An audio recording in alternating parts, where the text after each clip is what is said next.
മൂന്ന് പ്രധാനമായ ഏരിയകളിലാണ് സ്ത്രീകൾക്ക് അള്ളാഹു നിർദ്ദേശം നൽകിയിരിക്കുന്നത്.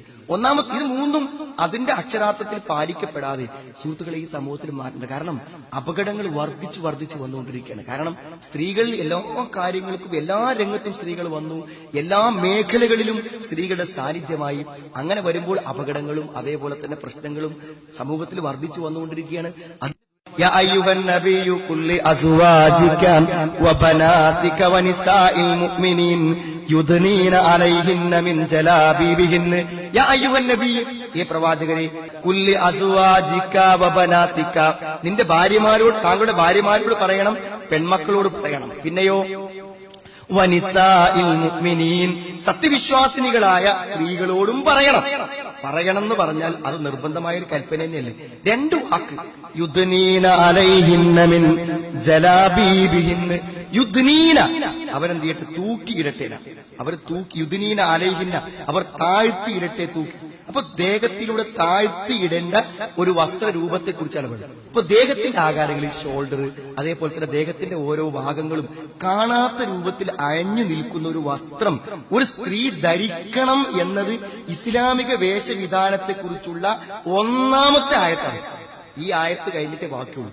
ഇസ്ലാമിൽ എന്ത് വേഷം ധരിക്കണം എന്നതിന് ഇസ്ലാം ഉപയോഗിച്ച പദം യുദ്നീന അലൈഹിന്ന മിൻ ജലാബീബിഹിന്ന. ഒരു മൂടു പടത്തെ അല്ലെങ്കിൽ ഒരു മേലങ്കി മുകളിൽ ധരിക്കുന്ന ഒരു വസ്ത്രത്തെ അവർ ദേഹത്തുകൂടെ തൂക്കിയിടട്ടെ, ദേഹത്തുകൂടെ താഴ്ത്തിയിടട്ടെ എന്നാണ് പറഞ്ഞിട്ടുള്ളത്. അതേപോലെ തന്നെ ദേഹത്ത് ഒട്ടിച്ചേർന്ന വസ്ത്രം, ശരീരത്തിന്റെ കൈയും അവയവങ്ങളും ഒക്കെ വേറിട്ട് കാണത്തക്ക വിധത്തിലുള്ള ഒരു വസ്ത്രം ധരിക്കാൻ ഈ ആയത്തിന്റെ അടിസ്ഥാനത്തിൽ പറ്റുമോ?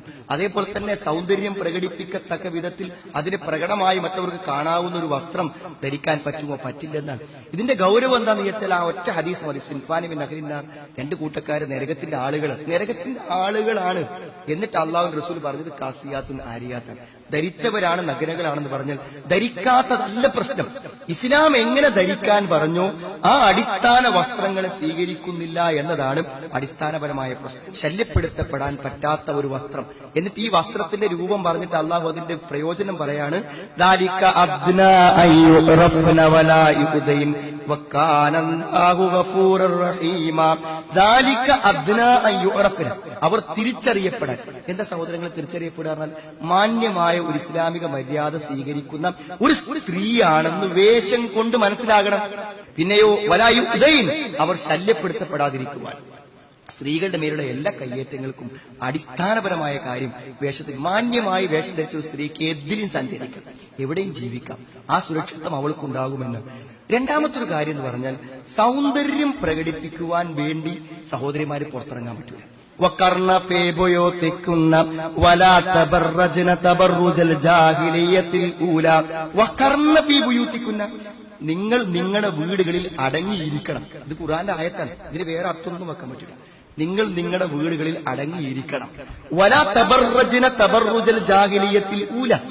ആദ്യ അജ്ഞാത അറിവില്ലാത്ത കാലഘട്ടങ്ങൾ ജാഹിലിയ കാലത്തെ പോലെ സൗന്ദര്യം പ്രദർശിപ്പിച്ചുകൊണ്ട് നിങ്ങൾ പുറത്തിറങ്ങാൻ പാടില്ല എന്ന് പറഞ്ഞാൽ ഒരു സ്ത്രീക്ക് സൗന്ദര്യത്തോടുകൂടെ സൗന്ദര്യം പ്രകടിപ്പിക്കുക എന്ന മനസ്സോടെയും വേഷവിധാനത്തോടെയും പുറത്തിറങ്ങാൻ പറ്റൂല എന്ന്. ഒരു സ്ത്രീക്ക് പുറത്തിറങ്ങാൻ പറ്റൂലേ?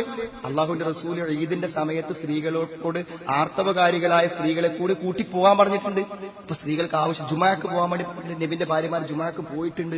സഹോദരങ്ങളെ അത്യാവശ്യം ഒരു ചികിത്സയോ രോഗമൊക്കെ ഉണ്ടാവും, പുറത്തു പോകേണ്ടി വരും. പക്ഷെ അടിസ്ഥാന തത്വം ഒരു സ്ത്രീ എല്ലാ സമയവും വീട്ടിന്റെ പുറത്താവുക എന്നുള്ളതല്ല. ഒരു സ്ത്രീ വീടിന്റെ ഉള്ളിലാവുക എന്നതാണ് ഇസ്ലാമിന്റെ അടിസ്ഥാന തത്വം. പിന്നെ പുറത്ത് അവൾ ഉണ്ടാവേണ്ടതോ അവളുടെ ആവശ്യങ്ങൾക്കും കാര്യങ്ങൾക്കും വേണ്ടി മാത്രമാണ്. ഇത് ഇസ്ലാമിന്റെ തത്വമാണ് സഹോദരങ്ങളെ. റസൂലുള്ളാഹിന്റെ ഹദീസ് നോക്കൂ നിങ്ങൾ. അയ്യുമമ്രഅത്തിൻ ഇസ്തത്താറത്ത്, ഒരു പെണ്ണ് സുഗന്ധം ഉപയോഗിച്ചാൽ സുമ്മ ഹറജത്ത്, പിന്നെ അവൾ പുറത്തു പോയാൽ ഫമറത്ത് അലാ ഖൗമിൻ, അങ്ങനെ ഒരു ജനതയുടെ അടുക്കിലൂടെ അവൾ നടന്നു പോയി യജിദു റിഹ, അങ്ങനെ ഒരു മണം എനിക്ക് ഉണ്ടായിക്കോട്ടെ, അത് ആളുകൾ കിട്ടിക്കോട്ടെ എന്നാണ് അവളുടെ ഉദ്ദേശമെങ്കിൽ ഫഹിയ സാനിയ, അവൾ വ്യഭിചാരിണിയായ ഒരു സ്ത്രീയാകുന്നു എന്ന് പറയുമ്പോൾ എത്ര ഗൗരവമുണ്ട് സഹോദരങ്ങളെ. മൂന്നാമത്തെ കാര്യം, തന്റെ ഭർത്താവിനോട് പെരുമാറുന്ന പോലെ ഒരു സ്ത്രീക്ക് ഒരു അന്യപുരുഷനോട് പെരുമാറാൻ പറ്റില്ല. ആ വ്യത്യാസം അങ്ങനെ തന്നെ ഖുർആൻ പഠിപ്പിച്ചു. സുഹൃത്തുക്കളെ, ഇന്ന് നമ്മുടെ സഹോദരിമാരുടെ അവസ്ഥ എന്താണ്? കുറ്റപ്പെടുത്തി പറയല്ല.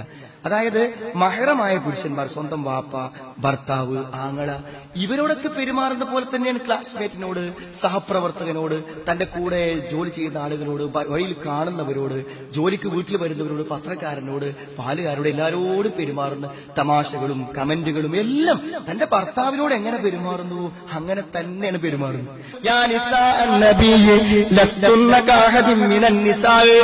പ്രവാചകന്റെ ഭാര്യമാരെ, നിങ്ങൾ മറ്റു സ്ത്രീകളെ പോലെയല്ല.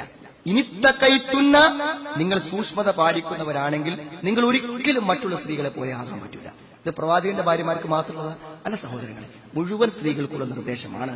ഫലാ തഖ്ലഅന ബിൽ ഖൗൽ, നിങ്ങൾ താഴ്മയോടുകൂടെ സംസാരിക്കണം. താഴ്മയോടെ സംസാരിക്കുന്ന ഒരു പതിഞ്ഞ സ്വരത്തിൽ, ഒരു സ്ത്രീത്വത്തിന്റെ ഒരു അവസ്ഥ പാലിച്ചുകൊണ്ട് അങ്ങേയറ്റം ആകർഷണീയമായ സംസാരം. ഒരു സ്ത്രീക്ക് തന്നോട് ഇനിയും സംസാരിക്കണമെന്ന് മറ്റൊരാൾക്ക് ആഗ്രഹമുണ്ടാകുന്ന രൂപത്തിലുള്ള സംസാരം സംസാരിക്കാൻ പാടില്ല. എന്നിട്ട് അല്ലാഹ് പറഞ്ഞു, മറന്ന് ലൈംഗികമായ സദാചാര ബോധമില്ലാത്ത ചില മനസ്സുകളുണ്ടാവും, ചില പുരുഷന്മാർ. അവർക്ക് ആ സംസാരം മാത്രം മതി. അവർക്ക് ആ സംസാരം മാത്രം. ആ സംസാരത്തിലൂടെ അപകടങ്ങൾ നിങ്ങളിലേക്ക് വരും. ഒരു വലിയ വഴിയാണ് ആ സംസാരത്തിലുള്ള, പെരുമാറ്റത്തിലുള്ള മാറ്റം. ഒരു സ്ത്രീ അവളുടെ സ്വഭാവത്തിലേക്കും ഇസ്ലാമിക സംസ്കാരത്തിന്റെ പെരുമാറ്റത്തിലേക്കും തിരിച്ചു വന്നേ പറ്റൂ.